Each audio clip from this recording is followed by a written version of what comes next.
Look what just crawled out of the ghetto! Private Chad Morrison's shout echoed across Fort Harrison's gate. He hooted loud, scratching his armpits. Private Tyler Bennett doubled over, laughing. Morrison blocked her path, phone out, snapping photos. "Boys, check this out. King Kong's sister trying to sneak on base." Bennett made exaggerated ape gestures. "Should we call animal control?" The black woman in civilian clothes stood silent. She reached for her ID. Morrison waved her off. "Fake ID won't work here. This is a military base, not a food stamp center." She spoke quietly. "I have proper identification. Please check your system." "Sure you do." Morrison smirked. "And I'm the president. Get lost before we arrest you for trespassing." Have you ever watched someone destroy themselves in 30 seconds without realizing it? Rebecca Anderson had driven 3 hours to reach Fort Harrison that morning. Her rental car sat in the visitor lot now, engine cooling in the Georgia heat. She'd left her uniform at the hotel deliberately. The Pentagon had given her explicit orders. General William Hayes had called her to Washington 72 hours earlier. His office overlooked the Potomac, windows framing the river's gray waters. "Fort Harrison has a problem," Hayes had said, sliding a folder across his desk. 3 formal complaints in 6 months, all dismissed, all from black personnel. Anderson had opened the folder. Photos of young soldiers. Their statements detailed harassment, slurs, hostile environment.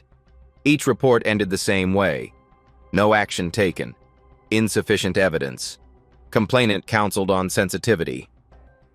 "I need someone they won't see coming," Hayes continued. "Someone who can assess the real culture, not the one they'll show an inspector." Anderson understood immediately. Go undercover. Arrive in civilian clothes. See what really happens when the command isn't watching. She'd accepted without hesitation. 25 years in uniform had taught her that racism hides well in hierarchies. It waits for moments when rank isn't visible, when authority seems absent. Now she stood at the gate checkpoint, watching Private Morrison perform for his audience. His confidence told her everything. He'd done this before. He expected no consequences. Fort Harrison sprawled across 15,000 acres of red Georgia clay. 15,000 personnel are trained here annually. The base prepared soldiers for specialized operations worldwide. Recent budget increases totaled $200 million. Congressional oversight was constant. Media attention is frequent, which meant discrimination here wasn't just wrong. It was a strategic liability. Anderson noted every detail. Morrison's body language, Bennett's eager participation, the nervous laughter from other recruits. Most telling was Sergeant Jake Sullivan in the guard booth. He watched the entire interaction through his window. Did nothing. His smirk said he approved. This wasn't an isolated incident. This was culture. Morrison stepped closer, invading her space. His breath smelled like energy drinks and entitlement. "Are you deaf or just stupid? I said leave." Anderson held out her military ID card through the checkpoint window. Her voice stayed level. "Please scan this in your system." Morrison barely glanced at it. "Yeah, right. Nice try with the fake." He turned to Bennett. "They're getting creative now. Fake military IDs." Bennett peered at the card. "Looks real to me." "They all look real, idiot. That's the point." Morrison pushed the ID back toward her. "The only officer you need is animal control." Sullivan finally emerged from the guard booth. 35 years old, 15 years of service, sergeant stripes on his sleeve. He should have stopped this minutes ago. Instead, he crossed his arms. "Ma'am, you're causing a disturbance. I'm going to have to ask you to leave." Anderson's eyes met his. "Sergeant Sullivan, I'm requesting you properly verify my identification before making that determination." Sullivan's eyebrow raised slightly. She'd used his name. That gave him pause. But Morrison's laughter pulled him back. "Sarge, don't waste time on this. She's just trying to make trouble." Sullivan nodded slowly. "Yeah. Move along, ma'am." before this becomes a bigger problem for you. Anderson pulled out her phone, started recording. Morrison noticed immediately. Oh, hell no. He reached for her phone. You can't record on federal property without authorization. She stepped back, keeping the phone out of reach. I'm documenting a potential civil rights violation. That's protected activity under federal law. Morrison's face flushed red. Civil rights? You're trespassing. Sullivan, call the MPs. Get her arrested. Sullivan pulled his radio. His voice crackled through static. Gate 1 to dispatch. Need MP support. We have an individual refusing to leave federal property. Anderson noted the time on her phone. 8:23. 9 minutes since Morrison first mocked her. 9 minutes of documented harassment. 9 minutes that would cost them everything. She walked slowly back toward her rental car. Morrison and Bennett followed, emboldened. Sullivan trailed behind, radio in hand. Other personnel had gathered now. Morning shift change brought soldiers streaming through the gate. They slowed, watching. Some pulled out phones. The scene was becoming public. Morrison played to his growing audience. Make sure she actually leaves. Probably gonna try sneaking back in. Bennett added, should we search her car? Might have stolen something.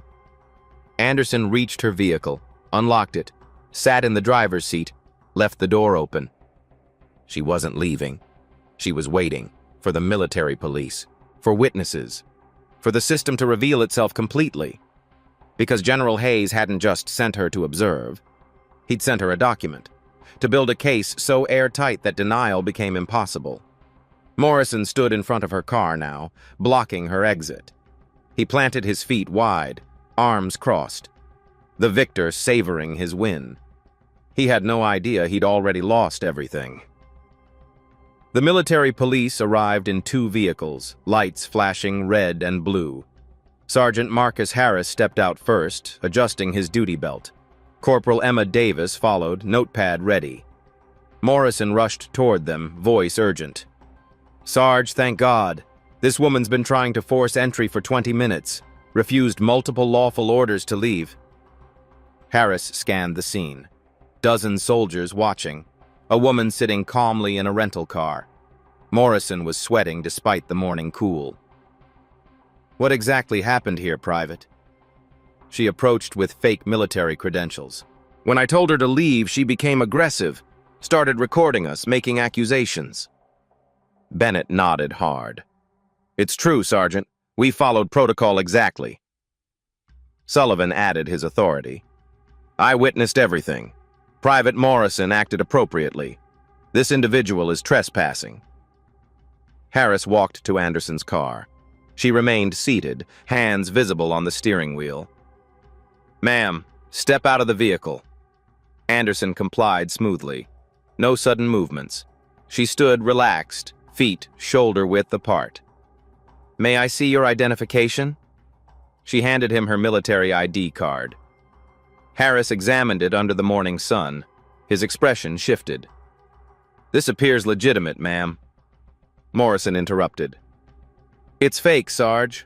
I already verified it. Harris turned slowly. You verified it how, Private? I looked at it. Obviously fake. Did you scan it in the system? Morrison hesitated. Didn't need to. Did you scan it? Yes or no? No, but... Harris walked to his patrol vehicle and pulled out the ID scanner. The device beeped as he swiped Anderson's card. Then he waited. The computer system at Fort Harrison ran on ancient servers. Loading took time. Morrison watched nervously. Bennett shifted foot to foot. Sullivan maintained his confident posture. 20 seconds passed. 30.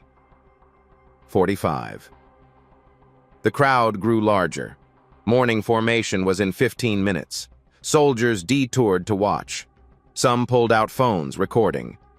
Anderson stood perfectly still. The sun climbed higher, heat building. Sweat formed on her neck, but she didn't wipe it. She simply waited. Harris stared at his screen. His face went pale. He looked at Anderson, then Morrison, then back. Corporal Davis leaned over. "What's it say?"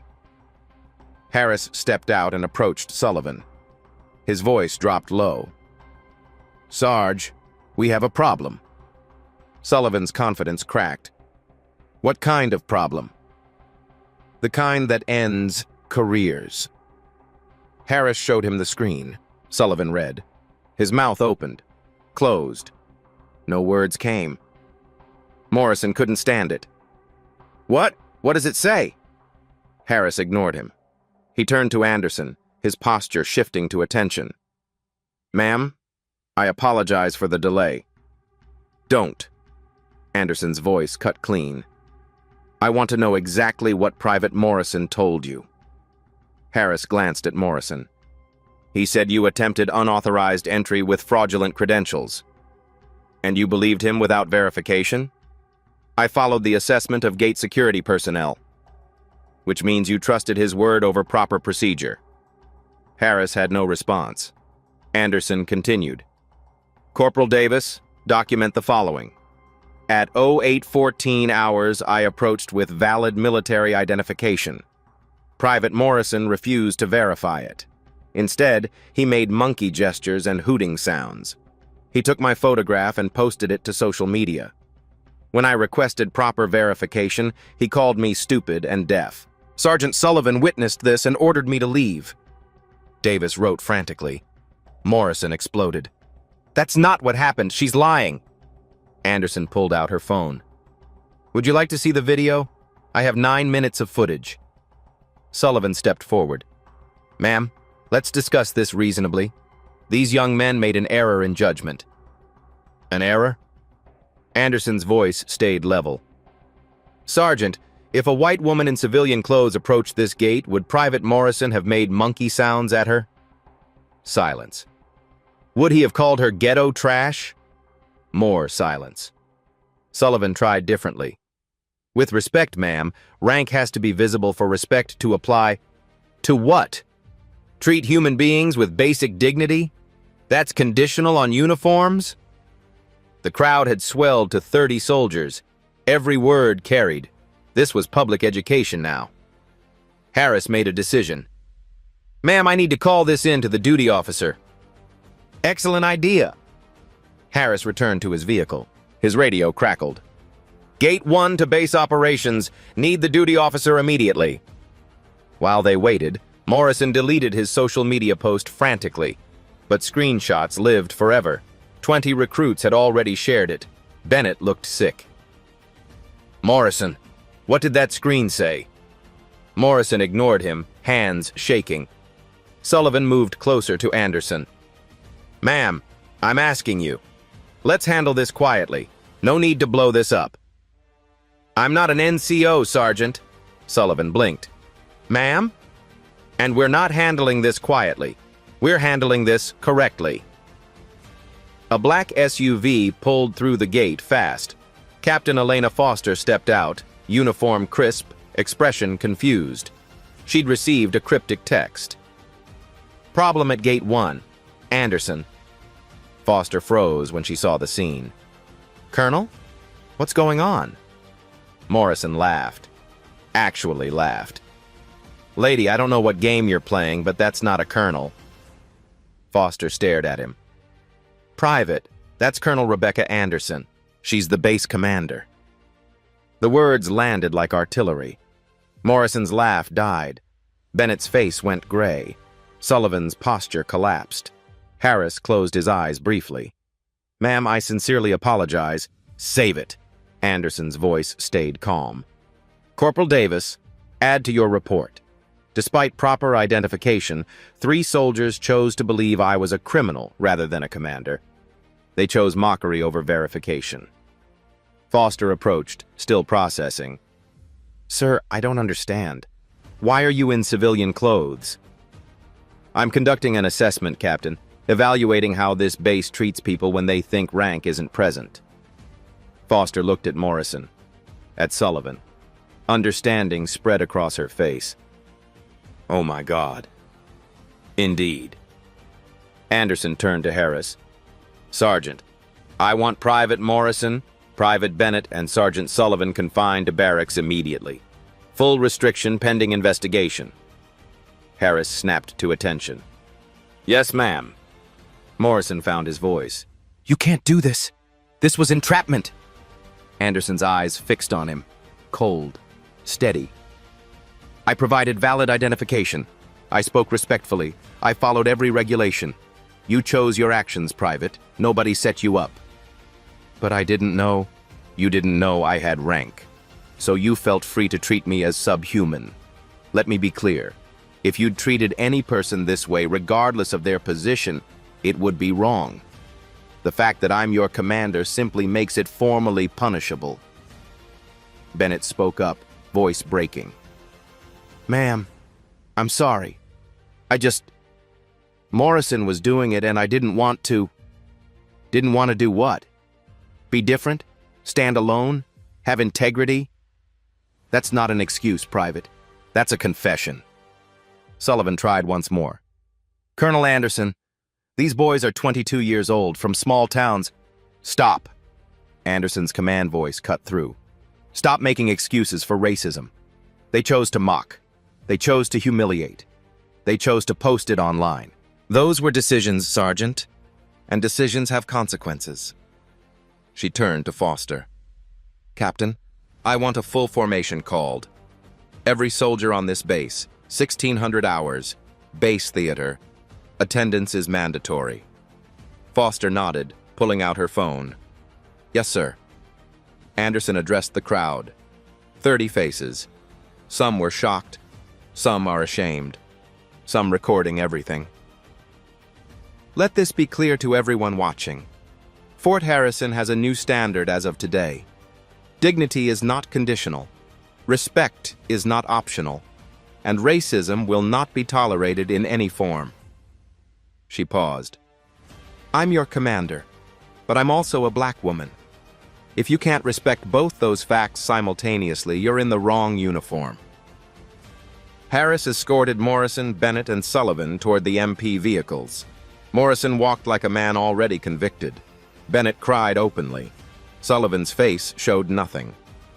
Anderson returned to her rental car. Foster approached carefully. Sir, are you okay? Anderson looked at her. I've been called worse, Captain, by better people. That doesn't make this okay. No, it doesn't. Anderson started the engine. But it does make it familiar. And that's the problem we're going to fix. She drove through the gate finally, past the guard booth where Sullivan had watched her be degraded, past the checkpoint where Morrison had made monkey sounds, into the base she commanded, where 3 soldiers had just learned that consequences are real and underestimating, a black woman destroys everything. Morrison sat in the back of the MP vehicle, handcuffs biting into his wrists. His mind raced, searching for escape routes. This couldn't be real. Couldn't be happening. He turned to Harris through the metal grate. Sergeant, this is wrong. She baited us. Came here in regular clothes on purpose. Harris kept his eyes on the road. Private, I suggest you stop talking. No, listen. She set a trap. How's that fair? We were doing our jobs. Bennett spoke from the other seat, voice shaking. Morrison, shut up. Just shut up. I'm not taking this. My dad's a lawyer. We'll sue. Entrapment, that's what this is. Sullivan sat silent in the second vehicle behind them, staring straight ahead. His 15 years of service scrolling through his mind. The pension he'd almost reached. His wife. His kids. All of it is dissolving. At the barracks, Harris removed Morrison's phone first, then Bennett's. Standard procedure for restriction. Morrison grabbed it. You can't take that. I have rights. Harris held it out of reach. You have the right to remain silent. I suggest you use it. I'm calling my congressman. This is an abuse of power. Davis logged the phones into evidence bags. As she handled Morrison's device, the screen lit up with notifications. Dozens of them. Comments on his deleted post. But the post wasn't gone. People screenshot it, shared it, it was spreading. It was. One comment read, "Bro, you just mocked your own commander?" Another, "This is that new base CO. You're so fired." A third, "Racist trash. Hope you rot." Davis showed Harris. He shook his head slowly. The situation was worse than Morrison knew. Morrison caught a glimpse of the screen, his face drained of remaining color. "Wait, delete those. People are taking it wrong." "What's wrong?" Davis asked. "The post. It was a joke. Just guys messing around." "You made monkey sounds at a black woman and called it a joke?" "She wasn't in uniform. How was I supposed to know?" Davis's voice went cold. "You weren't supposed to know her rank to treat her like a human being, Private." They locked Morrison and Bennett in separate rooms. Standard isolation protocol. No communication. No coordination of stories. Morrison paced his small quarters, 8 by 10 feet. Bed, desk, locker. The walls closed in. He pulled out his laptop, tried to log into social media. Account suspended. He tried his backup account. Also suspended. His roommate's laptop sat on the opposite desk. Morrison grabbed it, logged into a friend's account. The post had gone viral. 50,000 shares. Comments in the hundreds of thousands. His face is visible from several angles. His name is tagged. His hometown was identified. Someone had found his high school yearbook photo. Posted it with the caption, "This is Chad Morrison. Remember his face. Remember what he did." His mother's Facebook was getting bombarded. His father's law office website crashed from traffic. His younger sister's Instagram is filled with messages calling her brother a racist. Morrison slammed the laptop closed. His hands shook. This wasn't supposed to happen. He was supposed to serve 4 years, get his benefits, go home. Not this. A knock on the door. Morrison jumped. "Private Morrison." Harris's voice came through. "Base Jag is here. You're entitled to legal counsel." The lawyer entered. Captain Nathan Pierce, 38, military attorney for 12 years. He'd seen cases like this. None ended well for the accused. Pierce sat down, opened his briefcase. "Private, I'm here to explain your situation." "I want civilian counsel. My dad's a lawyer." "That's your right. But you should understand what you're facing first." Pierce pulled out papers. "You're being charged under Article 89, disrespect toward a superior commissioned officer. Article 92, failure to obey order or regulation.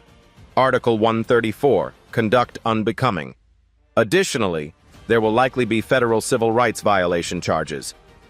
Morrison's leg bounced rapidly. "But I didn't know she was an officer." "Doesn't matter for the civil rights charges. You discriminated based on race in a federal facility. That's a federal crime regardless of her rank." It was a misunderstanding. Pierce showed him a tablet. "Is this your social media post?" Morrison saw his own photo, his own caption, his own hashtags. "Yeah, but did you make the sounds and gestures described in the MP report?" Silence. "Private Morrison, did you or did you not make monkey sounds and gestures toward Colonel Anderson?" Morrison's voice came small. "Yes." "Did you block her vehicle?" "I was doing security. Yes or no?" "Yes." Pierce leaned back. "Then you don't have a misunderstanding. You have a confession. The entire incident was recorded by multiple witnesses. It's on video. Your own phone contained the social media post. This is what we call an airtight case. So what do? You accept responsibility. You show remorse. You hope for leniency. But Private, I need you to understand. Your military career is over. The only question is whether you face prison time." Morrison's face crumbled. "Prison? For what? Making a joke?" "For committing a federal hate crime on federal property against a superior officer." Pierce stood. "Think carefully about how you want to proceed. I'll be back tomorrow." Across the base, Sullivan faced his own reckoning. His wife, Sarah, arrived within an hour, called by his command. She walked into the conference room where he sat, still in uniform, shoulders slumped. Jake, what happened? Sullivan tried to explain. Made it sound reasonable. A woman approached without a uniform. They followed protocol. She overreacted. Sarah listened. Then she pulled out her phone, showed him the viral post. Is this what you call protocol? Sullivan saw Morrison's photo, read the caption. I didn't post that. But you watched it happen. You did nothing. Sarah's voice shook. 15 years, Jake. 15 years of me supporting every move, every deployment, every sacrifice. And you threw it away for what? To protect a racist? I wasn't protecting. You stood there. You watched. Then you tried to cover it up. Sarah stood. The news is calling. Reporters at our house. Neighbors asking questions. Your son called from college crying. He's being harassed because his dad's the sergeant who enabled a hate crime. Sullivan's head dropped into his hands. I was trying to keep the peace. You were taking the easy path. You saw wrong and chose comfort. Sarah moved toward the door. I can't do this anymore, Jake. I won't. Sarah, wait. I'm taking the kids to my mother's. Don't call. Don't come by. Get a lawyer. You're going to need one. She left. The door clicked shut. Sullivan sat alone with the wreckage of his life. Meanwhile, Bennett wrote a statement in his quarters. His hands shook as he formed words. I'm sorry. I'm so sorry. I knew it was wrong, but I was scared to be different. Morrison was my buddy, and I didn't want to lose that. I laughed when I should have stopped him. I joined in when I should have walked away. There's no excuse. I was a coward. I let fear of being alone matter more than doing what's right. I'm ashamed. I'm sorry. I know sorry isn't enough. He folded the paper, put it in an envelope, addressed it to Colonel Anderson. Knew it wouldn't change anything, wrote it anyway. At 1600 hours, 200 soldiers packed the base theater. Anderson stood backstage reviewing her notes.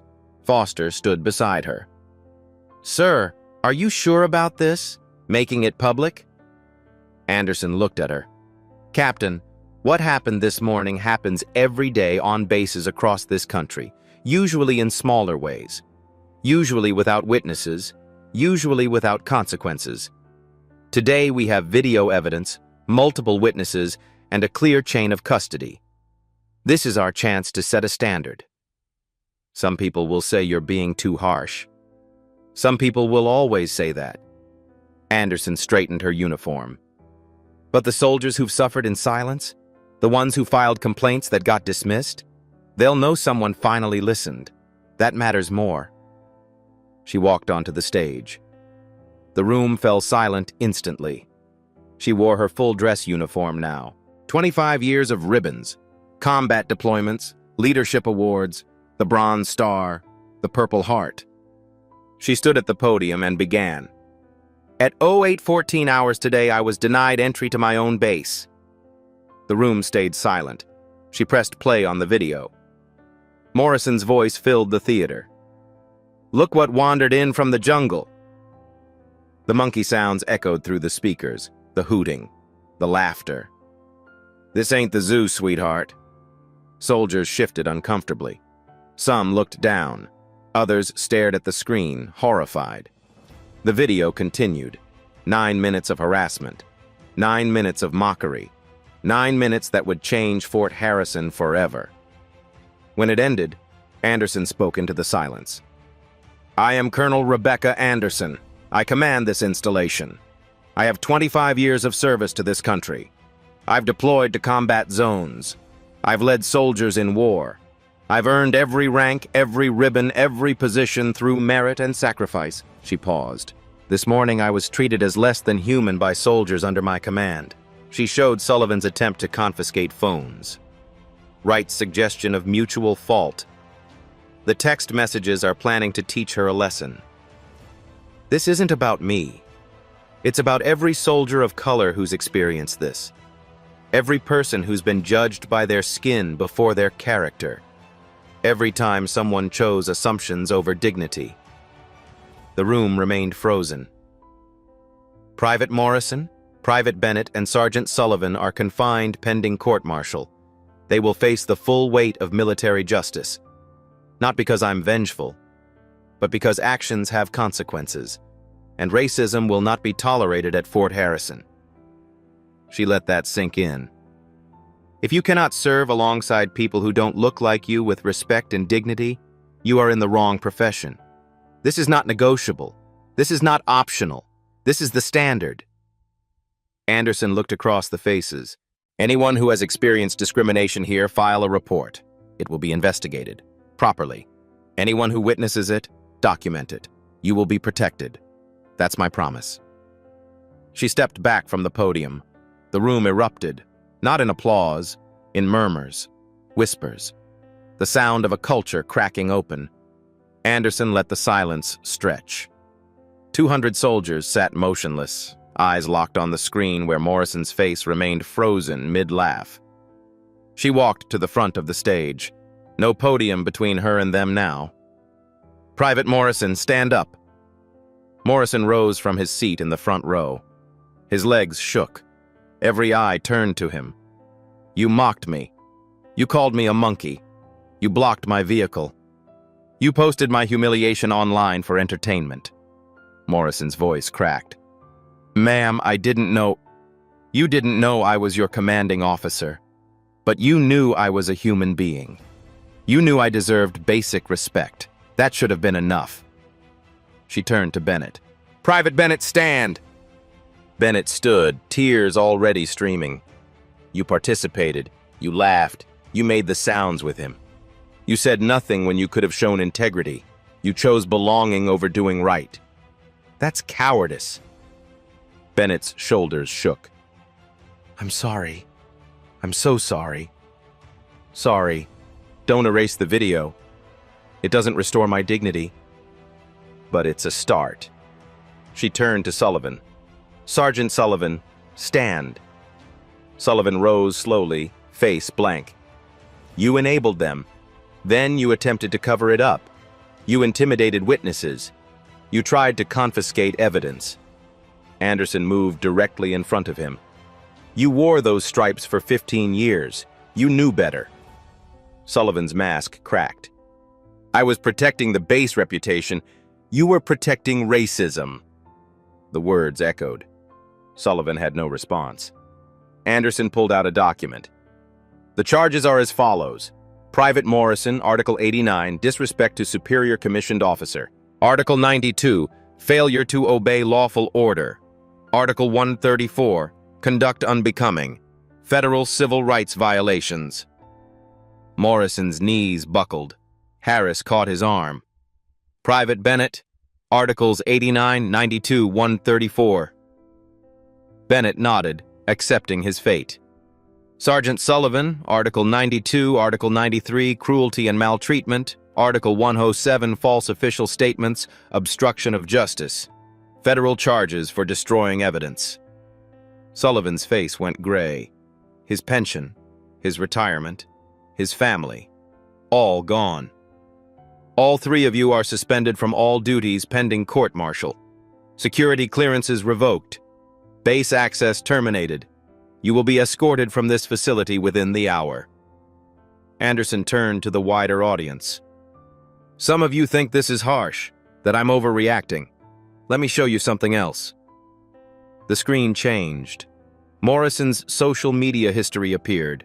Posts dating back 2 years, memes about welfare, jokes about black crime statistics, comments about keeping America American. The theater gasped. This wasn't a mistake. This was a pattern, a belief system. Anderson let them absorb it. He didn't become a racist at Fort Harrison. He arrived that way. We simply gave him a uniform. Bennett's history appeared next. Less extreme, but present. Liked posts, shared memes, silent agreement. Private Bennett says he was scared to stand alone. But look at what he stood with instead. Silence isn't innocence. Sullivan's record came last. 15 years of dismissed complaints, 7 formal reports from black soldiers about unfair treatment, all marked insufficient evidence. Sergeant Sullivan had 19 opportunities to do the right thing. He buried every single one. That's not protecting soldiers. That's protecting a system that harms them. The screen switched to a Pentagon briefing document. Fort Harrison was under investigation. The Pentagon suspected systematic discrimination. I was sent to assess command climate without the mask of rank. Today proved we were right. General William Hayes appeared on screen via video link. His stars gleamed.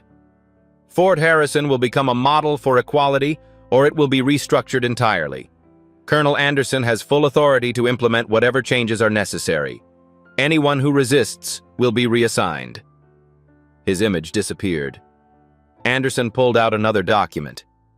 Effective immediately, Fort Harrison implements the following: mandatory bias training for all personnel, independent oversight committee for discrimination complaints, victim advocates at every company level, anonymous reporting system with direct Pentagon pipeline, zero tolerance policy with mandatory investigation triggers. She paused. This isn't punishment. This is accountability. Anderson looked at Morrison one final time. He stood broken, face wet with tears, career destroyed. You had 30 seconds of power over me this morning. You used it for cruelty. Now you'll have years to understand what that cost you. I hope you learn. I hope you change. But that's not my responsibility. Justice is. Military police stepped forward. Harris placed handcuffs on Morrison's wrists. Davis did the same to Bennett. A third MP cuffed Sullivan. They were led through the center aisle. 200 soldiers watched them pass. Some faces showed satisfaction. Others, horror. A few showed recognition of their own biases reflected in Morrison's. The theater doors closed behind them. Anderson turned back to her command. Who we are when we think no one important is watching defines us more than who we pretend to be when rank is visible. She walked off stage. The silence that followed was deafening. Soldiers sat processing what they'd witnessed, a complete reversal of power, a reckoning years overdue. In the span of 8 hours, 3 men had lost everything, not because of bad luck, not because of vindictiveness, but because they'd shown exactly who they were when they thought it didn't matter. And it turned out it mattered most of all. Fort Harrison would never be the same. 2 weeks later, Fort Benning Military Courtroom. Neutral venue. Morrison entered first, hands cuffed, wearing his service uniform stripped of all insignia. His defense attorney stood. Captain Richard Wells, civilian lawyer his father hired. Your Honor, my client made a terrible mistake. Chad Morrison grew up in rural Montana, population 800. He'd never meaningfully interacted with people of color. The prosecutor, Major Lisa Carter, rose smoothly. Your Honor, ignorance isn't a defense for hate. May I present Exhibit 14? She pulled up Morrison's social media history. 2 years of racist posts, memes, jokes, comments. This shows a pattern of belief, not a moment of ignorance. Wells tried again. The military should rehabilitate, not destroy. Major Carter clicked to the next slide. Morrison's text messages from 3 days before the incident. Morrison: can't wait to get to Georgia. Heard the locals know their place. The courtroom went silent. Wells sat down. The judge reviewed documents for 3 minutes. Nobody moved. The clock ticked. Private Morrison, stand. Morrison stood, legs shaking. You enlisted to serve your country. Instead, you used your position to degrade a fellow American. Worse, you targeted your own commander. You showed no remorse until you faced consequences. He paused. This court finds you guilty on all counts. Dishonorable discharge. 18 months confinement at Fort Leavenworth. $10,000 fine. Federal civil rights conviction on your permanent record. Morrison's mother sobbed. His father sat stone-faced. You will lose all military benefits. Your GI Bill is revoked. Student loans become due immediately. You cannot own firearms. This conviction will appear on every background check for the rest of your life. Morrison's legs gave out. Guards caught him. Do you understand these consequences? Yes, sir. Barely audible. Do you have anything to say? Morrison looked at Anderson in the front row. I'm sorry. I destroyed my life in 30 seconds because I thought someone's skin color made them less than me. I was wrong. The judge nodded. You were. Take him away. Bennett's trial followed. His attorney negotiated a plea deal. Your Honor, my client accepts full responsibility. He's undergone voluntary counseling. The judge looked at Bennett. Private Bennett, you had a choice. You chose wrong, but you owned it quickly. Bennett stood. Sir, I knew it was wrong when I did it. I was a coward. I let fear of being different matter more than being decent. The judge's expression softened slightly. Guilty on reduced charges, bad conduct discharge, 6 months confinement, mandatory diversity counseling upon release. You're young. You have time to become better. Use it. Bennett's voice broke. I will, sir. I promise. Sullivan's trial lasted 3 days. Witnesses detailed his 15-year pattern of dismissing complaints. His attorney argued duty. Sergeant Sullivan maintained unit cohesion. Major Carter called Specialist Marcus Williams to testify. Black soldier, 23 years old. Specialist Williams, tell the court about your complaint. Williams spoke clearly. Sergeant Sullivan was my squad leader. I reported another sergeant calling me slurs. Sullivan told me to stop being sensitive. 2 weeks later, I was transferred. The sergeant who harassed me got promoted. 3 more soldiers testified with identical stories. The judge's verdict was swift. Sergeant Sullivan, you betrayed everything the NCO Corps represents. You enabled hatred. You silenced victims. You obstructed justice. Sullivan stood at attention, face stone. Dishonorable discharge, 24 months confinement, reduction to E1, forfeiture of all pay and benefits, including your pension. Sullivan flinched. His pension. 15 years, $500,000 lifetime value. Gone. Your wife has filed for divorce. Your son requested a name change. You did this to yourself. This court is simply acknowledging what you already destroyed. Sullivan was led away. No tears, no words, just hollow eyes. Colonel Wright's hearing happened behind closed doors. Forced retirement at reduced rank, loss of 1 star's pension value, permanent censure. Pentagon statement. Colonel Wright failed in the most basic duty of command, protecting those under his authority. Morrison's family issued a statement. We raised him to be better. We support the sentence. We're ashamed. His hometown newspaper, Local Sons Fall from Grace. Bennett wrote letters from confinement to Anderson, to his family. I will spend my life making amends. Sullivan wrote nothing, said nothing, felt only the weight of his choices crushing him daily. 3 men, 3 destroyed careers, 3 shattered lives. All because they chose cruelty over dignity in a single morning. 3 weeks after the courts-martial, CNN ran a special report. Anderson Cooper sat across from Colonel Anderson in a Washington studio. Colonel, your story has sparked a national conversation about racism in the military. What do you want people to understand? Anderson looked directly at the camera. This wasn't an isolated incident. Fort Harrison had 47 similar complaints in the past year across all military branches. Only 3 resulted in serious discipline. Cooper leaned forward. 3 out of 47? Correct. Most were dismissed as personality conflicts, cultural differences, misunderstandings. Anderson's voice stayed measured. But when you see the pattern, you understand. The system protects perpetrators more than victims. The segment aired during prime time, 15 million viewers watched. By morning, it had 20 million views online. Congress noticed immediately. Representative Sarah Mitchell from California requested emergency hearings. House Armed Services Committee convened within a week.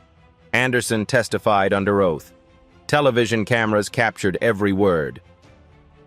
Madam Chairwoman, members of the committee, I come before you not as a victim, but as a witness to systematic failure. She presented data, charts, graphs, documentation spanning 5 years.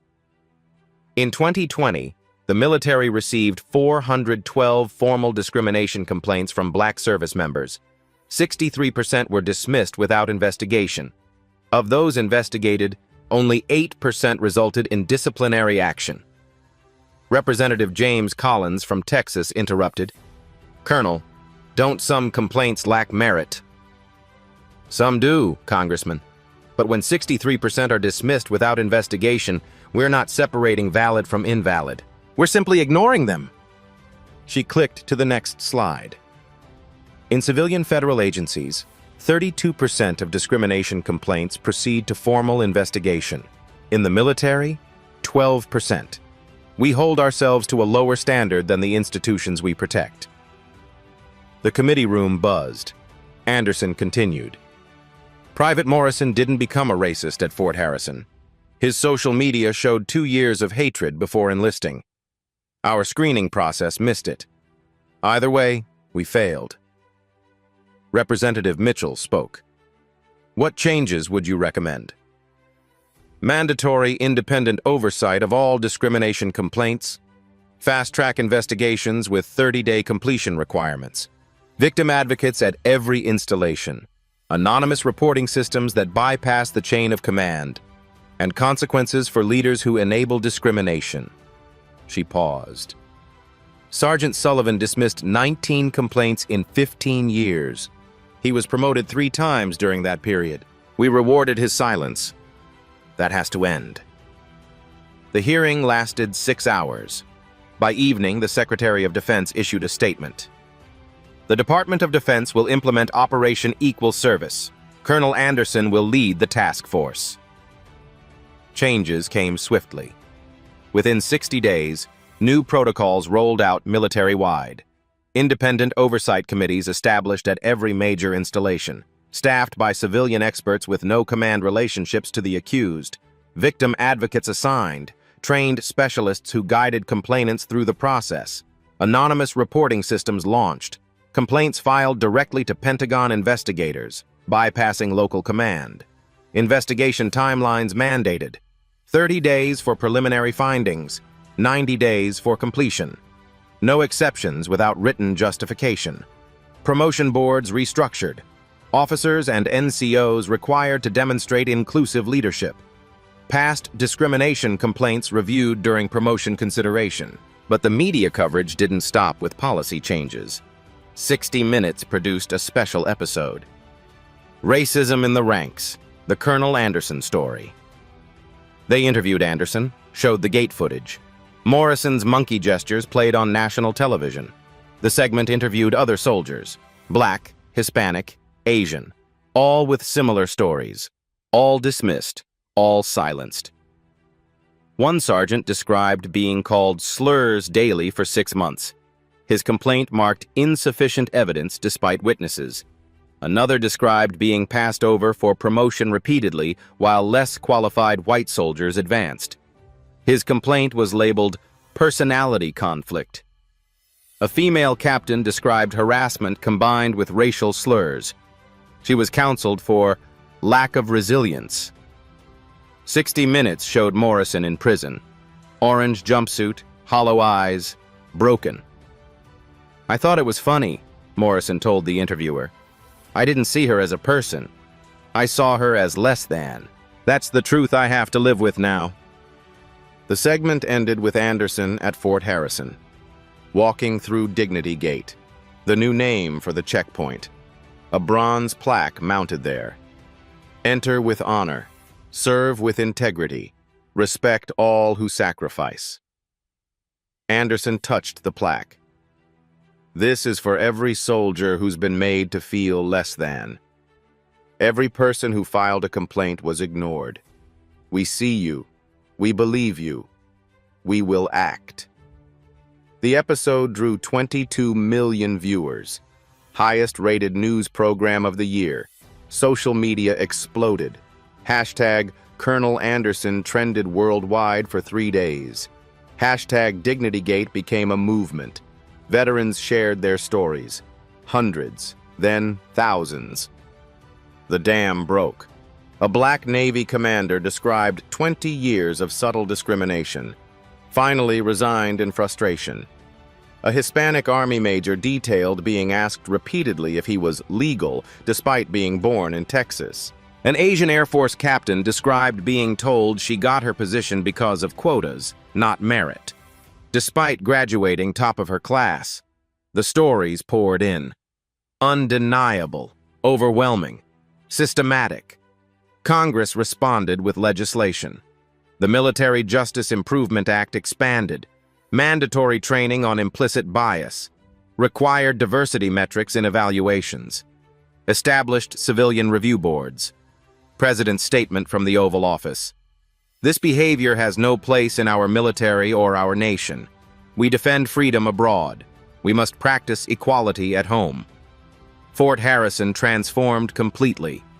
Anderson remained commander. The base became a pilot program for integration excellence. Every soldier underwent real implicit bias training. Scenarios, role-playing, uncomfortable conversations about race and assumption. Monthly town halls became mandatory. Soldiers could speak freely without fear. The anonymous reporting system logged 43 complaints in 90 days. Every single one investigated properly. 12 resulted in discipline. 14 in additional training. 17 found unsubstantiated but taken seriously. Within 1 year, Fort Harrison went from highest discrimination complaints to 0. Not because discrimination disappeared, but because culture changed. Because soldiers knew reports would be taken seriously. Because consequences became real. Other bases noticed, requested Anderson's protocols. The Pentagon made them standard. The Anderson Protocol, a framework for accountability, for dignity, for justice. Morrison's viral post became a training tool, shown to every recruit during basic training, a cautionary tale about assumptions and consequences. Bennett spoke at high schools as part of his sentence, court-ordered presentations. I knew it was wrong. I laughed anyway. I wanted to belong more than I wanted to be good. That's the choice that cost me everything. Sullivan served his time in silence. Released after 20 months. Emerged to nothing. No family. No career. He worked construction at 39. Studio apartment. Bus commute. His son graduated from West Point. Didn't invite him. Had changed his name legally. Sullivan's legacy was cautionary. 15 years erased by enabling hatred. The military examined itself, faced failures, chose transformation over denial. Anderson's reforms became policy.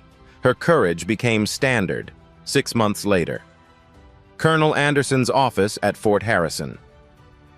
Early morning light filtered through the windows, casting long shadows across her desk. The walls told a different story now. Photos of integrated unit training exercises, diverse leadership teams standing together. Pride Month celebration on base. MLK Day ceremony she'd established personally. Anderson stood at the window looking down at Dignity Gate, the checkpoint where everything changed, where 3 men destroyed themselves in 30 seconds. She spoke quietly, words meant for herself but captured for history. People ask me if I regret going undercover that day, if I wish I'd arrived in uniform, avoided the humiliation. She turned from the window. I regret nothing, because that morning revealed a truth we needed to see. Racism doesn't announce itself with burning crosses anymore. It hides in jokes, in assumptions, in the comfort of looking the other way. She walked to her desk, touched a framed photo. Her mother in Vietnam-era uniform, her father in Desert Storm fatigues. Private Morrison didn't become a racist at Fort Harrison. He arrived that way.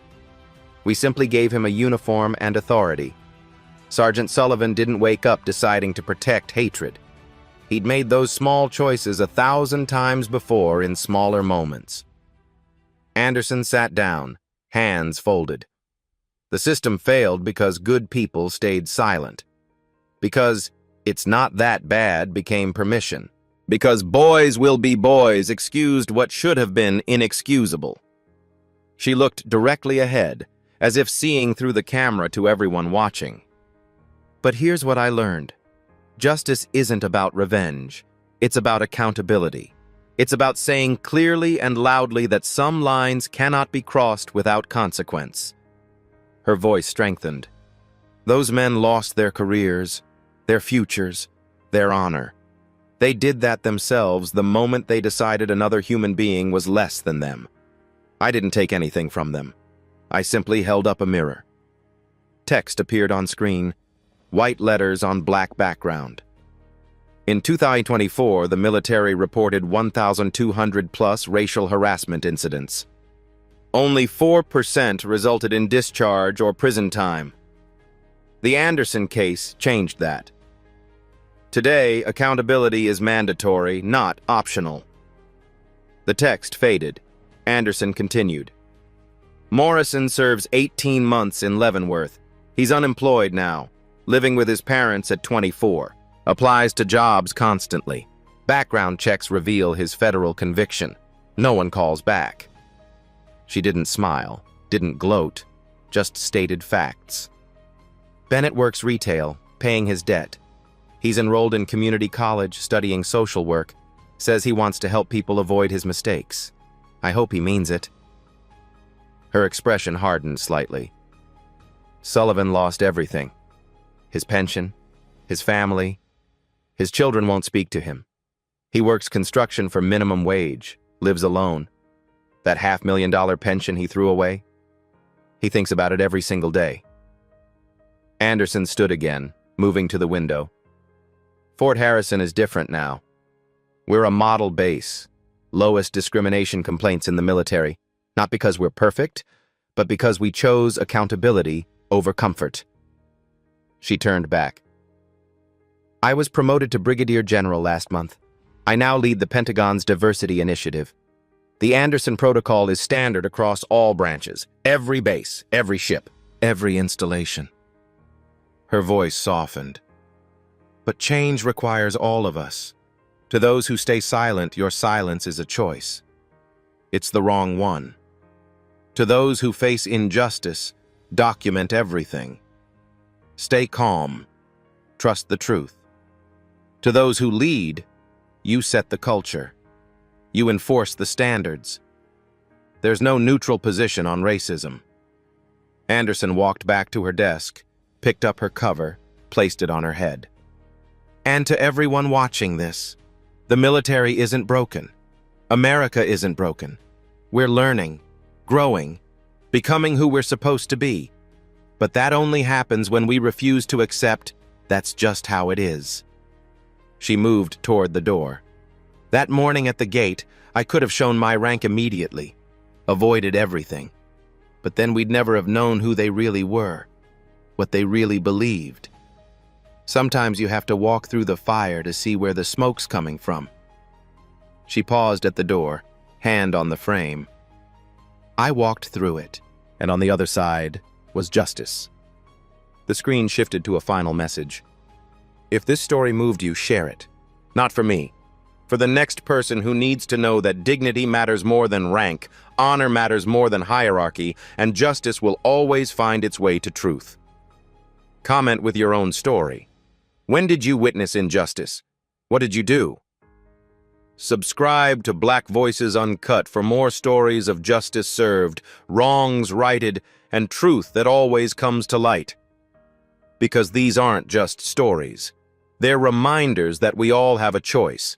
Stay silent or stand up. Anderson's final words appeared as text. Here's what I want you to think about. If you saw what happened to me that morning, if you were one of those recruits standing in that crowd watching me be humiliated, Would you have filmed it as evidence, or would you have looked away? Because that's the real question, isn't it? Not whether you'd ever be like Morrison. Most people won't. But you'd be like the dozens who watched and said nothing. Your answer to that question defines you more than you know. The final line appeared alone on screen. So I'll ask again, what would you have done? At Black Voices Uncut, we don't polish away the pain or water down the message. We tell it like it is because the truth deserves nothing less. If today's story spoke to you, click like, join the conversation in the comments, and subscribe so you'll be here for the next Uncut Voice.